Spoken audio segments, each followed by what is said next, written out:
नमस्कार सहृदय श्रोताओं, मैं रीता उपाध्याय आप सभी का हार्दिक अभिनंदन एवं धन्यवाद प्रकट कर रही हूँ। धन्यवाद मेरे वीडियो को लाइक करने और देखने के लिए तथा चैनल को सब्सक्राइब करने के लिए। एक अच्छा वीडियो बनाने के लिए मुझे बहुत सारी पुस्तकों का पाठन करना पड़ता है। इससे आपके साथ साथ मेरे भी ज्ञान में वृद्धि होती है और मैं अच्छी तरह वीडियो बनाने का सतत प्रयास करती हूँ। आइए हम मकर संक्रांति के बारे में बातें करें। धर्मशास्त्रों के अनुसार मनुष्य शरीर पाकर यदि व्यक्ति धर्म का उपार्जन और मोक्ष प्राप्ति के लिए प्रयास न करे तो उसका जीवन धारण करना ही व्यर्थ है। धन दौलत भौतिक सुख केवल इस जन्म तक ही मनुष्य का साथ देते हैं, परंतु धर्म, आध्यात्म, पुण्य, बल की शक्ति मनुष्य को मोक्ष दिलाकर जन्म मरण के चक्र से मुक्त कराती है। इसके लिए उत्तरायण सूर्य को ही अति उत्तम माना गया है, जो कि मकर राशि में सूर्य के प्रवेश यानी मकर संक्रांति से प्रारंभ हो जाता है। मकर संक्रांति का पर्व पौष माह के शुक्ल पक्ष की द्वादशी तिथि को मनाया जाता है। इसी दिन से खरमास खत्म होता है और शुभ तथा मांगलिक कार्य जैसे शादी, सगाई, मुंडन और गृह प्रवेश आदि की शुरुआत होती है। उदया तिथि के अनुसार इस बार मकर संक्रांति 14 जनवरी को मनाई जाएगी। मकर संक्रांति सौर चक्र द्वारा निर्धारित होती है और सूर्य के मकर राशि में प्रवेश करने की खगोलीय घटना से मेल खाती है। मकर संक्रांति का त्यौहार धार्मिक दृष्टि से बहुत महत्वपूर्ण है। पुराणों के अनुसार इस दिन भगवान सूर्य अपने पुत्र शनि देव से मिलने आते हैं, जो मकर राशि के स्वामी हैं। यह त्यौहार पिता और पुत्र के बीच एक स्वस्थ रिश्ते का प्रतीक है। इस दिन सूर्य सुबह 9:03 से लेकर शाम 5:46 तक रहेगा और महापुण्यकाल का समय सुबह 9:03 से लेकर 10:48 तक रहेगा। मकर संक्रांति से प्रकृति में नई ऊर्जा का संचार होता है। इस दिन किसी पवित्र सरोवर में स्नान कर या गंगा नदी में स्नान कर पीले वस्त्र पहनकर सूर्य को अर्घ्य देना चाहिए। अर्घ्य तांबे के लोटे में लाल चंदन, अक्षत और रोली डालकर देना चाहिए।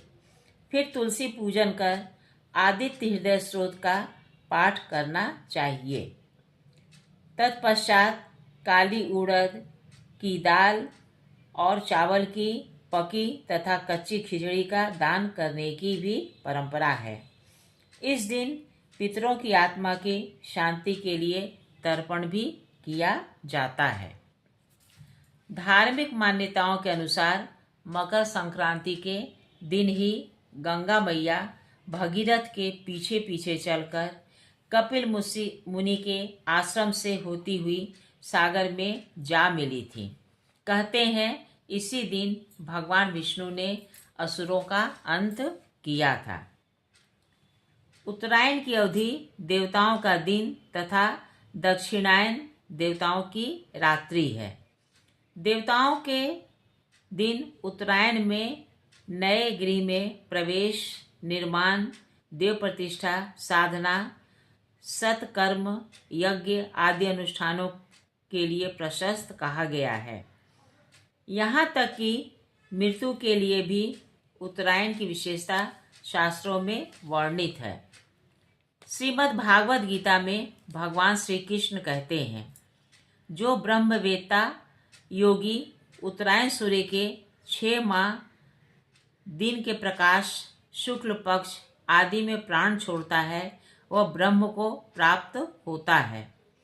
वैदिक काल में उत्तरायण को देवयान तथा दक्षिणायन को तृतीयान कहा जाता था।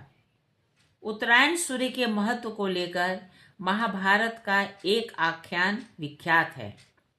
जब भीष्म पितामह युद्ध में छत विछत होकर वाणों की शैया पर मृत्यु के निकट अपने जीवन की अंतिम सांसें ले रहे थे, तो पांडवों में सहदेव, जो कि ज्योतिष विद्या के जानकार थे, उनके कहने पर कि इस समय दक्षिणायन चल रहा है, भीष्म पिता ने अपने प्राणों को उत्तरायण की प्रतीक्षा में काफ़ी समय तक रोके रखा और दक्षिणायन के बाद उत्तरायण में ही अपने देह का त्याग किया।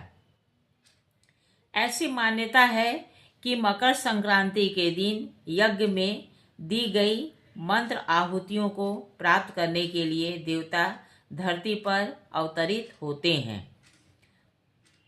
इस बार प्रयागराज में महाकुंभ का आयोजन बहुत बड़े पैमाने पर किया गया है। इसे अमृत कुंभ की संज्ञा भी दी गई है, क्योंकि यह शुभ मुहूर्त 140 वर्षों के बाद आ रहा है। पौष पूर्णिमा से माघ महाकुंभ स्नान का शुभारंभ होगा, लेकिन मकर संक्रांति के दिन स्नान दान का विशेष महत्व है।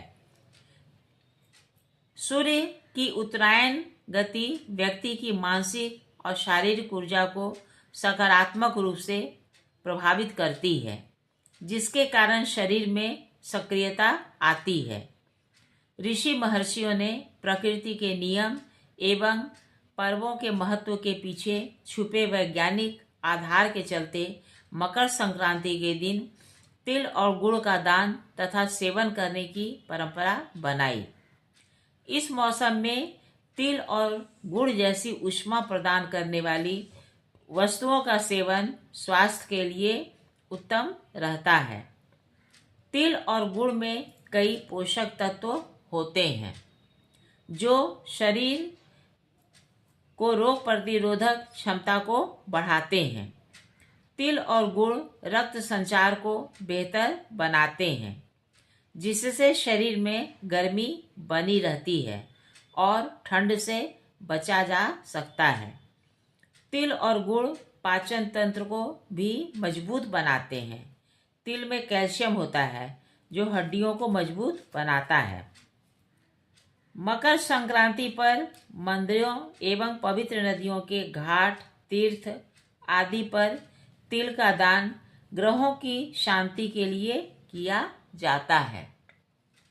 काले तिल का दान मकर संक्रांति पर शनि, राहु, केतु की अनिष्ट पीड़ा को शांत करता है। वहीं सफ़ेद तिल का दान चंद्र, शुक्र की अनुकूलता दिखाता है।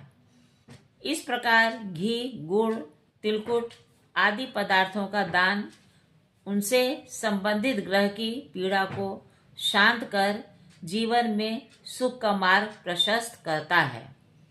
साथ ही मकर संक्रांति के दिन खिचड़ी का दान एवं सेवन करना फायदेमंद होता है, क्योंकि खिचड़ी एक संपूर्ण भोजन है जिसमें सभी पोषक तत्व मौजूद होते हैं।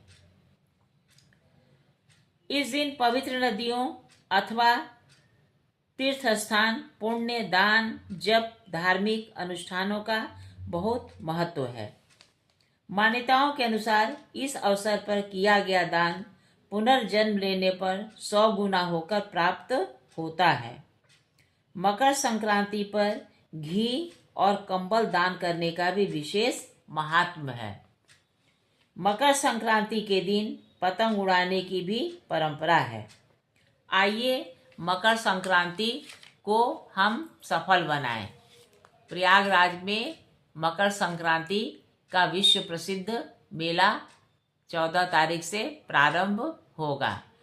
आइए देश विदेश के साथ हम भी यहाँ पर आकर अपने पुण्य को फलीभूत करें तथा मोक्ष की कामना करते हुए गंगा नदी में स्नान करें।